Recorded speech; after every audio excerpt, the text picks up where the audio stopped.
time for the Proceed Halftime Report. If you need seed, think Proceed. Join us today, District Sales Manager Stephen Keller. Always great to have you guys here. Thanks so much Good for to being be here. So let's talk about some of the different varieties y'all are offering our great farmers. Okay, on our first off with sunflowers, we're going to be adding express tolerant sunflowers. We have a new variety that we had out this year called E91. It's around 90-day maturity. Also, next year we'll have an additional express tolerant sunflower that is going to be earlier. Right now the sunflower yields look like they're going to be in that 2,000 to on up, depending on the harvest, Yeah, of course. Amen. And they're wet, so looking forward to having that express tolerant lineup for next year. And then how about corn and beans? What do you have Corn, well, let's go with soybeans first. Soybeans, we're going to have 2-3 new varieties, be 80 series, 90 series, 0.2, 0.5, some in the 00 group. Yields have been very good. Before the snow, you know, we're clipping up to mid-40s to 50 bushel. After the snow, 5 to 10 bushels less. So the harvest is still going on, but customers are happy. Good. As bad as things are. It's been tough. Anything you want to talk about corn before we get to the Fill My Hopper? Corn again looks really good up in my area. You're going to have a lot of good corn, but it's wet. So Yeah.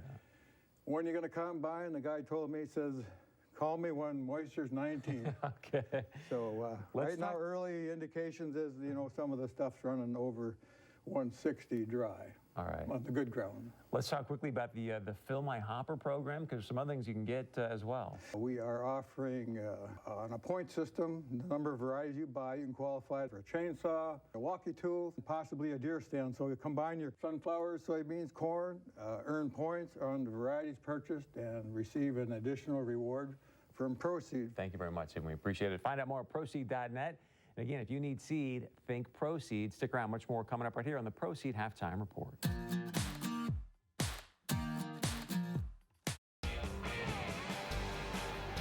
Welcome back to the Proceed Halftime Report. North Dakota State leading 28-7 here at the Fargo Dome. And, well, it was an entertaining first quarter and a half for the Bison offense, and then South Dakota kind of showing some life there towards the end of the first half. Yeah, to say the least, Alex. It was total domination for the Bison for about 20 to 25 minutes of that first half.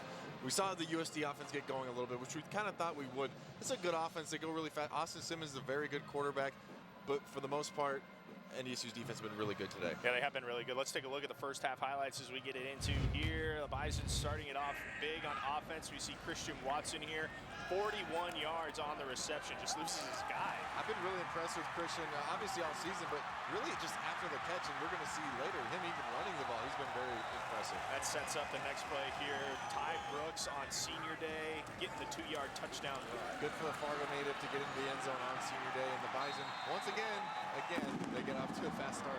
Seems like every week. It was an 8-play, 84-yard drive, 7-0 NDSU at that point. The Bison special teams getting it done as well. Trevor Height with the fair catch. That was kick-catch interference at that point, setting the Bison up nicely.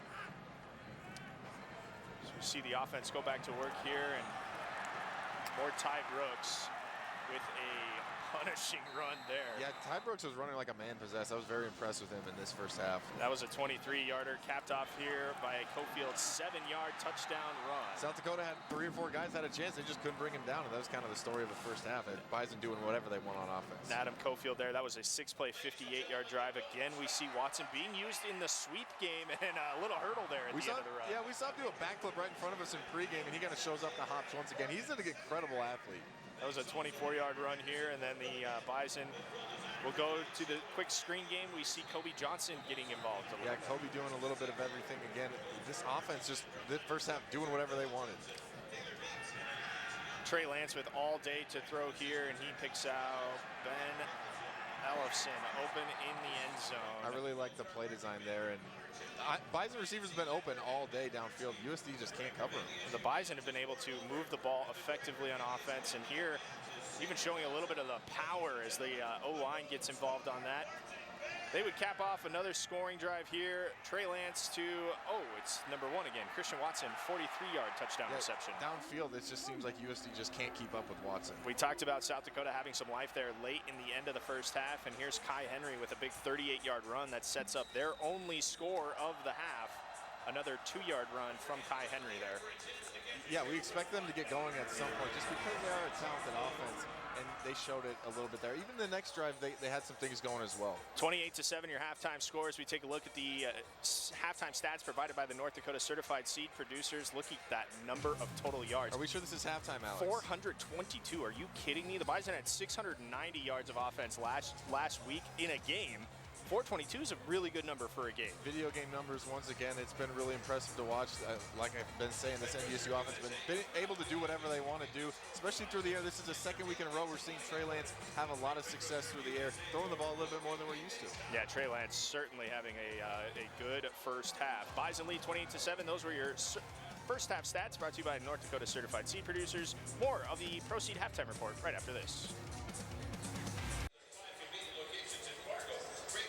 Welcome back to the Proceed Halftime Report. North Dakota State leading 28-7 here at halftime at the Fargo Dome. Let's take a look around the rest of the Missouri Valley Football Conference to get you caught up on scores happening around the rest of the conference. Illinois State able to survive Missouri State today in normal 17-12. That game was close. Missouri State falling on a 4th down in goal from the 3-yard line. Illinois State able to survive. Youngstown State falling to Indiana State in Terre Haute, 24-17, the final score there. Games still going on in the Missouri Valley.